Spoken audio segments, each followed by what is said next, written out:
यथाग्निर्दाहिका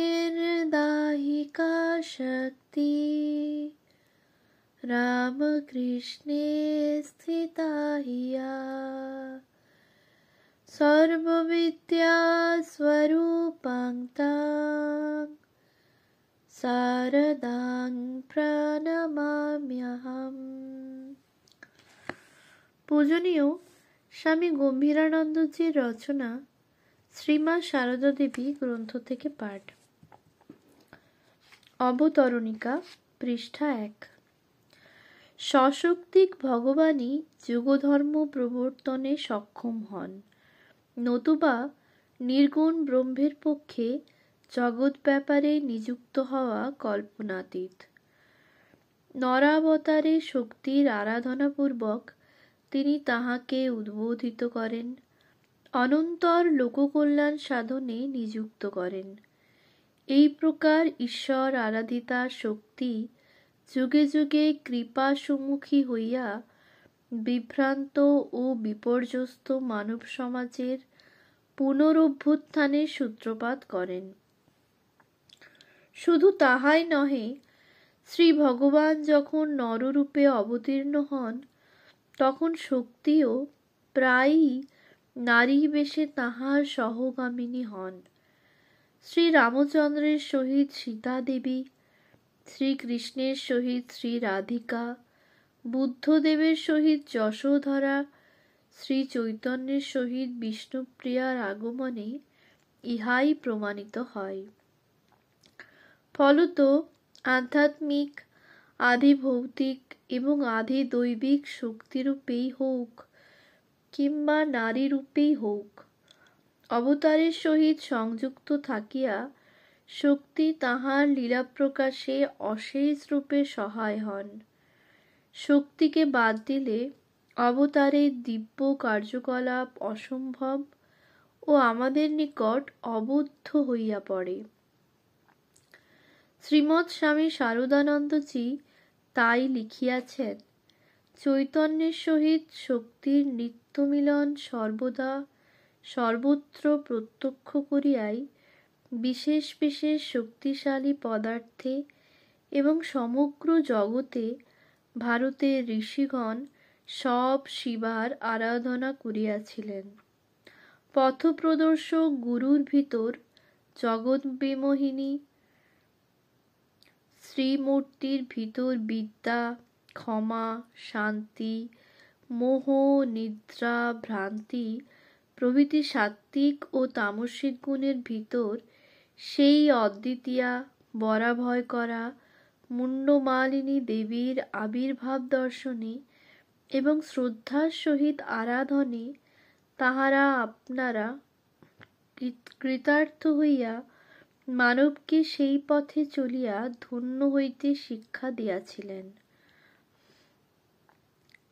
রামকৃষ্ণের উপাসনায় সন্তুষ্টা সেই দেবীকে বর্তমান যুগে পুনরায় মানব কল্যাণে নিরতা দেখিয়া পূজ্যপাদ আচার্য স্বামী বিবেকানন্দ আমাদিগকে উদাত্ত কণ্ঠে আহ্বান করিয়াছেন, যে শক্তির উন্মেষ মাত্রে দিক দিগন্ত ব্যাপিনী প্রতিধ্বনি জাগরিতা হইয়াছে, তাহার পূর্ণাবস্থা কল্পনায় অনুভব করো এবং বৃথা সন্দেহ, দুর্বলতা ও দাসজাতিসুলভ ঈর্ষাদ্বেষ ত্যাগ করিয়া এই মহা যুগচক্র পরিবর্তনের সহায়তা করো।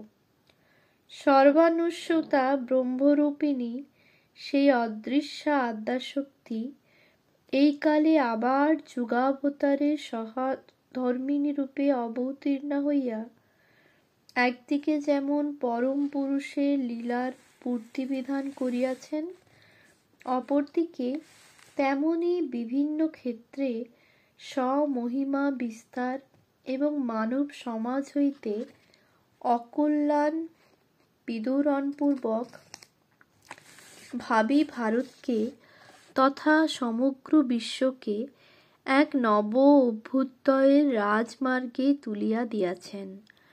তাই সশক্তিক শ্রী রামকৃষ্ণের করুণাপাঙ্গে কৃতার্থ অর্থ স্বামী বিবেকানন্দ সবিনয়ে প্রণাম করিয়াছেন।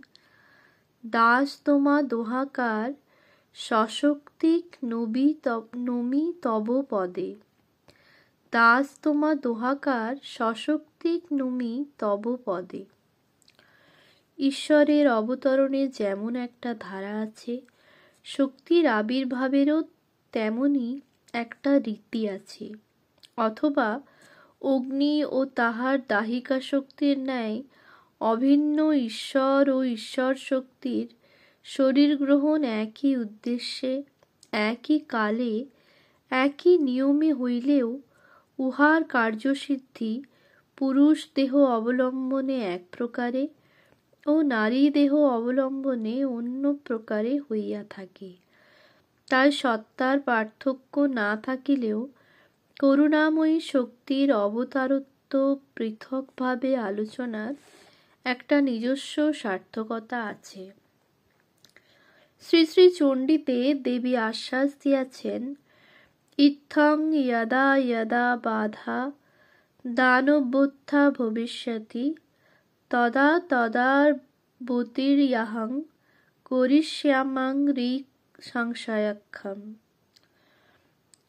এইরূপে যখনই দানবগণের প্রাদুর্ভাব নিবন্ধন বিঘ্ন উপস্থিত হইবে, আমি তখনই আবির্ভূতা হইয়া শত্রু বিনাশ করিব। চণ্ডী 11/54-55। পুরাকালে দেব মনুষ্যাদির নিপীড়নকারী দানবকুলের ধ্বংস সাধনের একটা অবশ্য স্বীকার্য প্রয়োজন ছিল। কিন্তু অসুরদিগের তাণ্ডবলীলা শুধু বহির্জগতে সীমাবদ্ধ থাকে না। অন্তর্জগতে সুবৃত্তি ও কুবৃত্তির মধ্যে যে অবিরাম সংঘর্ষ চলিতেছে, উপনিষদে তাহাকেও দেবাসুর সংগ্রাম নামে নির্দেশ করা হইয়াছে। আস্তিক্য বুদ্ধি, পরলোক চিন্তা, ধ্যান ও নিষ্ঠা প্রভৃতি সদ্গুণ রাশিকে নির্মূল করিবার জন্য বর্তমান যুগে অশ্রদ্ধা, জড়বাদ প্রিয়তা, ভোগপরায়ণতা প্রভৃতি আসরিক গুণাবলী যে সমর ঘোষণা করিয়াছে এবং যাহার ফলে ধর্মের গ্লানি, অধর্মের বৃদ্ধি এবং ঈর্ষা, দ্বেষ, কাম প্রভৃতির আধিক্যবশত লোকক্ষয়কারী যুদ্ধবিগ্রহ সংঘটিত হইতেছে, উহাই একালের দেব অসুর সংগ্রাম। আধুনিক এই মনোরাজ্যের সংগ্রাম পৌরাণিক দেবদানবের যুদ্ধ অপেক্ষাও ঘোরতর। অতীতের সংঘর্ষ সাধারণত স্থূল জগতের গণ্ডি অতিক্রম করিত না, কিন্তু আধুনিক দ্বন্দ্ব অন্তর্জগতে উদ্ভূত ও দৈনন্দিন জীবনে প্রসারিত হইয়া মানবের মনুষ্যত্বের মূলে কুঠারাঘাত করিতে উদ্যত হইয়াছে। সুতরাং বর্তমানে শক্তির ক্রিয়া এবং অসুর সংহার প্রধানত মানসিক ক্ষেত্রে হওয়া আবশ্যক। আধুনিক জগতে সর্বাধিক প্রয়োজন নৈতিক উন্নতি এবং আধ্যাত্মিক অনুভূতির। অন্তরে একবার ভক্তি, বিশ্বাস ও পবিত্রতা পূর্ণরূপে প্রতিষ্ঠিত হইলে বাহিরের অবস্থা সততই তদ অনুযায়ী পরিবর্তিত হইবে। এই যুগে শক্তির অবতার তাই অন্তঃশত্রুর বিজয়ে ব্যাপৃত। বিজয় দুই প্রকারে হইতে পারে। প্রথম, ক্ষমতার প্রয়োগে পাপ সহ পাপীর ধ্বংস সাধন। দ্বিতীয়, সদ্গুণরাশির চমৎকারিত্বের দ্বারা শত্রুর চিত্ত আকর্ষণপূর্বক অসৎকে সতে পরিবর্তিত করা। যুদ্ধে অরিবিনাশ অপেক্ষা সত্যগুণের প্রভাবে তাহার মনও জয় করা অধিকতর শক্তির পরিচায়ক। তাই বর্তমান অবতারে অস্ত্রবাহুল্য, সিংহগর্জন বা সমর কোলাহল নাই। আছে শুধু লজ্জা, বিনয়, সদাচার, পবিত্রতা, কল্যাণ স্পৃহা ও ঈশানুভূতি। আবার শুধু বিঘ্ন অপসারণই দেবীর কর্তব্য নহে, তাহাকে নবীন আদর্শ স্থাপন করিতে এবং নূতন উদ্দীপনা যোগাইতে হইবে। অরিসংহার দ্বারা ভক্তের সাধন মার্গ নিষ্কণ্টক করার জন্য স্বয়ং ভগবানকে নামিয়া আসিতে হয় না, তাহার আংশিক বা গুণবিশেষের আবির্ভাবেই সে কার্য সাধিত হইতে পারে।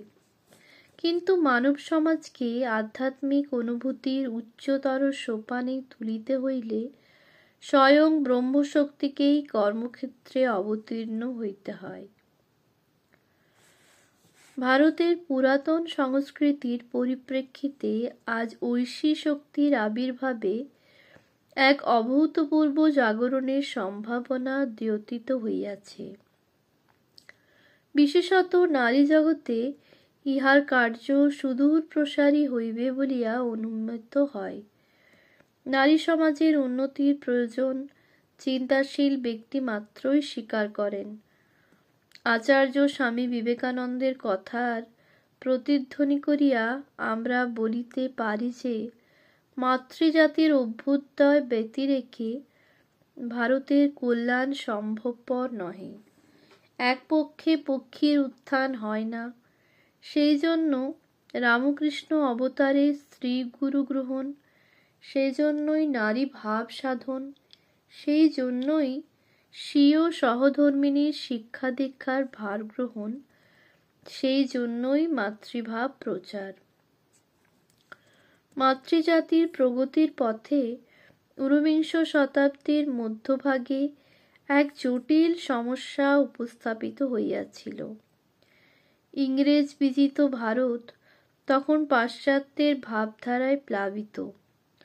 প্রতীচ্যের বিদ্যা, বুদ্ধি, শক্তি ও সম্পদের দুর্নিবার্য মোহে পরাধীন ভারত তখন ইউরোপীয় ভাবগুলিকে গ্রহণ করিতে লালায়িত। 1854 খ্রিস্টাব্দের 19 জুলাই স্যার চার্লস উড ভারতীয় শিক্ষা পদ্ধতির যে পরিকল্পনা রচনা করিয়াছিলেন, তাহাতে এই লালসার পরিণতি কোথায়, তাহার একটা স্পষ্ট আভাস পাওয়া গিয়াছিল। এই বৈদেশিক পদ্ধতি ও প্রভাবকে স্বীকার করিয়া ভারত নিশ্চয়ই সম্পূর্ণ ভুল করে নাই। ভারতীয় সংস্কৃতির বরং ইহাই রীতি যে সে আত্মসংস্থ থাকিয়াই অপরের ভাবরাশিকে গ্রহণপূর্বক নিজের চিন্তারাজ্যে সমৃদ্ধি সাধন করে। বর্তমান যুগে আমাদের নারী সমাজকে পাশ্চাত্যের নারী সমাজের দ্বারা কিছু সতেজ করিয়া লইবার প্রয়োজন আছে। তেমনি আবার পাশ্চাত্য সভ্যতাকে বাঁচিতে হইলে আমাদের মাতৃভক্তির খানিকটা অবশ্যই গ্রহণ করিতে হইবে। এইরূপে উভয় দেশেরই দাতব্য অনেক কিছু থাকিলেও মৌলিক দৃষ্টিভেদ না মানিয়া একে অপরের অনুসরণ করিতে গেলে হিতে বিপরীত হইবার সম্ভাবনা।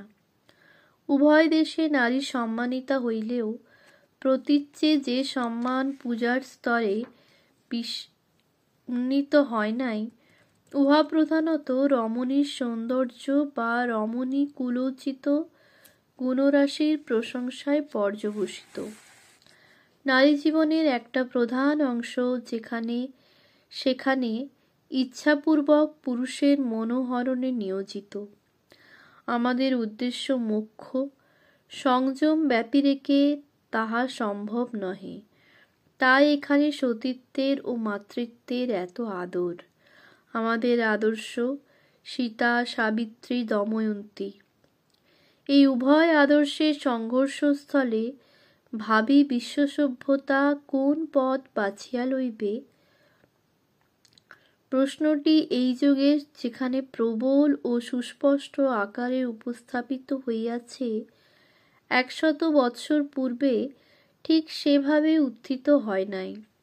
তবু ভারতের ভাগ্য বিধাত্রী বুঝিতে পারিয়াছিলেন যে এই যুগের বৈদেশিক ভাবের মহাপ্লাবন হইতে যদি ভারতীয় সংস্কৃতিকে রক্ষা না করা হয়, তবে এমন কোনো অটুট ভিত্তিই থাকিবে না যাহার উপর প্রাচ্য ও প্রতীচ্য সভ্যতার সৌধ পুনঃস্থাপিত হইতে পারে। তাই দেবী, গুরু, মাতৃশক্তি সমন্বিতা এক অত্যুচ্চ আশ্রয়স্থল দেখাইয়া দিবার প্রয়োজন ছিল, যাহার সহায়ে আধুনিক ভারত সমাজ আপনাকে ওই মহা বিপর্যয়ের ঊর্ধ্বে তুলিয়া রাখিতে পারে এবং পাশ্চাত্য সমাজকেও সে রক্ষাস্থলে আকর্ষণ করিতে পারে। যেদিক দিয়াই ধরা যাওক না কেন, বর্তমান যুগে এই আদর্শ দেশের আদর্শকে সঞ্জীবিত করার ও উহার পরাকাষ্ঠা প্রদর্শনের একটা বিশেষ প্রয়োজন ছিল, আর সে প্রয়োজন সম্পাদন একমাত্র জগদম্বার পক্ষেই সম্ভব ছিল। কারণ ঊনবিংশ শতাব্দীতে অন্য কোনো উপায়ে পরাধীন ভারতকে আত্মসংস্থ করা এবং সমগ্র বিশ্বকে এই প্রাণপ্রদ আদর্শ সম্বন্ধে অবহিত করা অপর কাহারও সাধ্যায়ত্ত ছিল না। ভারতের মর্মকথা জগৎ সমাজে প্রচারের ইহাই চিরন্তন পন্থা। সত্য কথা বলিতে গেলে ঊনবিংশ শতাব্দীর মধ্যভাগ হইতে এই শতাব্দীর প্রথম ভাগ পর্যন্ত ধর্মের অধোগতি যেমন সর্বাপেক্ষা অধিক হইয়াছে, শক্তির অবতরণও তেমনি সর্বোত্তম হইয়াছে।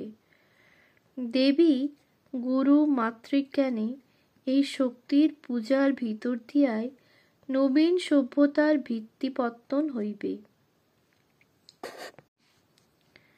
গীতায় শ্রীকৃষ্ণ যদিও ইঙ্গিত করিয়াছিলেন যে ভগবান স্বয়ং মানবদেহ ধারণ করিয়া আসিলেও ক্ষুদ্রচিত্ত মানুষ তাহার পরমেশ্বরত্ব না বুঝিয়া সাধারণ নরবুদ্ধিতে তাহাকে অবজ্ঞা করিয়া থাকে, অবজানন্তি মাং মূঢ়া মানুষিং তনুমাশ্রিতম, তথাপি তাদৃশ দেহ অবলম্বনেই তিনি যুগে যুগে সুখ দুঃখ ও ভ্রম প্রমাদপূর্ণ মানব জীবনীকে দৈবী সম্পদে ভূষিত করিবার প্রণালী দেখাইয়া থাকেন।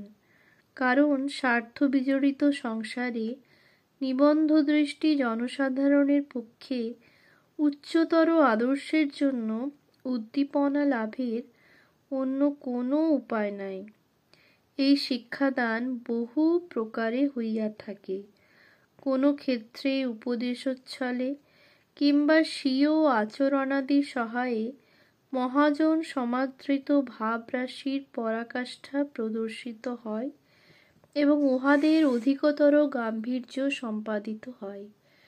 কোনো স্থলে লীলা বিগ্রহ অবলম্বনে উন্নত চরিত্র গঠনের জন্য যুগ উপযোগী নবীন পন্থা নির্ধারিত হয়। আবার ক্ষেত্র বিশেষে লীলাচ্ছলে বিবিধ চিত্তবিমোহন ভগবৎ ভাবের প্রতি মানব হৃদয়কে অধিকতর আকৃষ্ট করা হয়। অবশ্য অবতারের কার্যাবলী এই ভাব গাম্ভীর্য সম্পাদন, নবীন আদর্শ সংস্থাপন বা মানবচিত্তের আকর্ষণ মাত্রেই নিঃশেষিত হয় না। বস্তুত ভাবঘনমূর্তি ঈশ্বর অবতারের উদ্দেশ্যাদি মানববুদ্ধি সহায়ে সম্পূর্ণরূপে পরিমাপ করা বা বাক্যে প্রকাশ করা সম্ভব নহে। বিশেষত বহু শতাব্দী ধরিয়া সমাজ কল্যাণ সাধনার্থে যে ভগবৎ শক্তি প্রসারিত হয়, তাহার পূর্ণ সার্থকতা প্রথম অবস্থায় নির্ণীত হইতে পারে না। ভাবী ইতিহাসই উহা নির্ধারণে সক্ষম। তথাপি বর্তমান চরিত্রের আলোচনার পক্ষে সহায়ক হইবে বলিয়া আমরা এই তিনটি মানই গ্রহণ করিলাম। শ্রী মা সারদা দেবীর জীবনে আমরা মাতৃত্বাদি দৈবভাবের পরাকাষ্ঠা দেখিতে পাইব এবং ধর্মমার্গের পরিপুষ্টির জন্য উহারা কেমন করিয়া নবভাবে রূপায়িত হইয়াছে তাহারও পরিচয় পাইব। আমরা দেখিব তাহার জীবনে দুহিত্রী, ভগিনী, বধূ, পত্নী, গৃহিণী প্রভৃতি নারী জনচিত সম্বন্ধ ও অবস্থা বিশেষের আদর্শ স্থাপিত হইয়াছে এবং তাহার অমল ধবল লীলাবিলাস সততই মানব মনকে আকর্ষণপূর্বক চিরধ্যেয় বস্তুরূপে বিরাজিত রহিয়াছে। ইহা কি ভাবের উচ্ছ্বাস অথবা বাস্তবতার অস্ফুট ইঙ্গিত? আমরা পাঠককে এই জীবন অনুধাবনান্তে এই প্রশ্নের পুনরুত্থাপনে আহ্বান করি, কিন্তু আমাদের বিশ্বাস তিনি স্বয়ং তৎপূর্বেই তথ্যের সন্ধান পাইয়া সন্দেহ নির্মুক্ত হইবেন। তবে এখানে বলিয়া রাখা আবশ্যক, আমরা যে চরিত্রের আলোচনায় অগ্রসর হইতেছি উহা অনেকাংশে অনন্য সাধারণ, সুতরাং উহার সার্থকতার মানও অন্যবিধ। সমসাময়িক জগতে যে অতিমানব মূর্তিগুলি অকস্মাৎ স্ফীতি লাভ করিয়া কিছুকাল বিস্ময়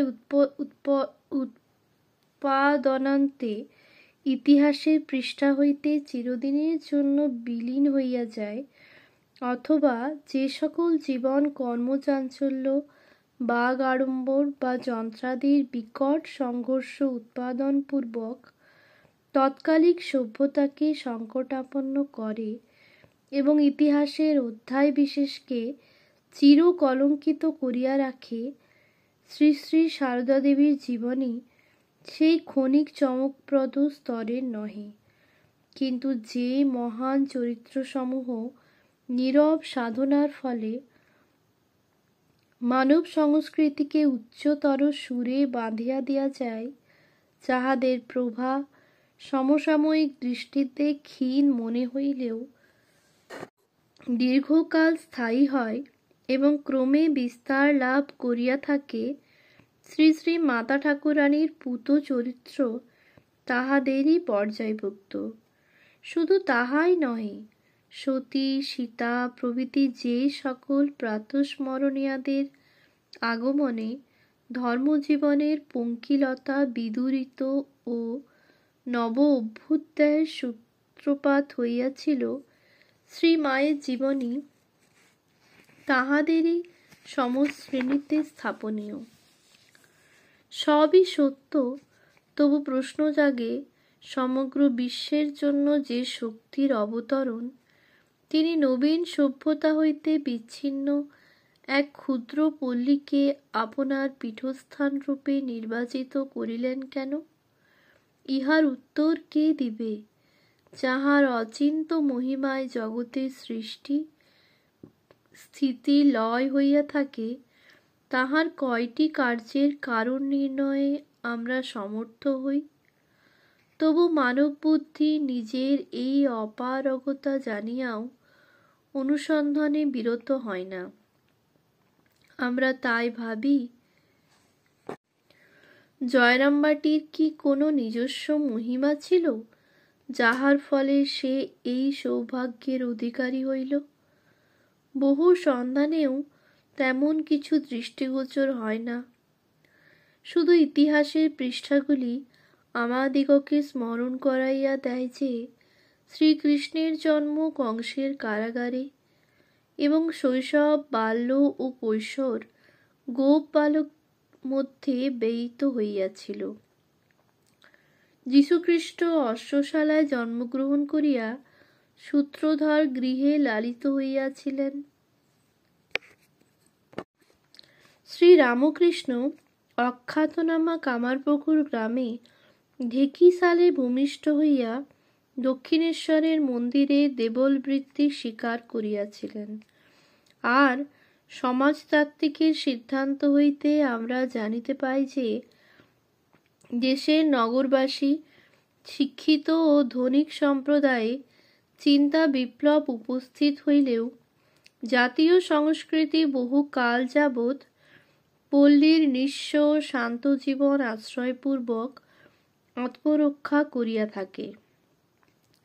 বিশেষত ভারতীয় সংস্কৃতি দরিদ্র ব্রাহ্মণ ও কপোলদক্ষিণ ধর্মগুরুদিগকে আধ্যাত্মিক উচ্চাসন ছাড়িয়া দিয়া আত্মরক্ষার এক অদ্ভুত উপায় আবিষ্কার করিয়াছে।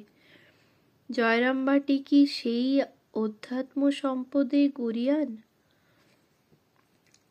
ওম শান্তি শান্তি শান্তি।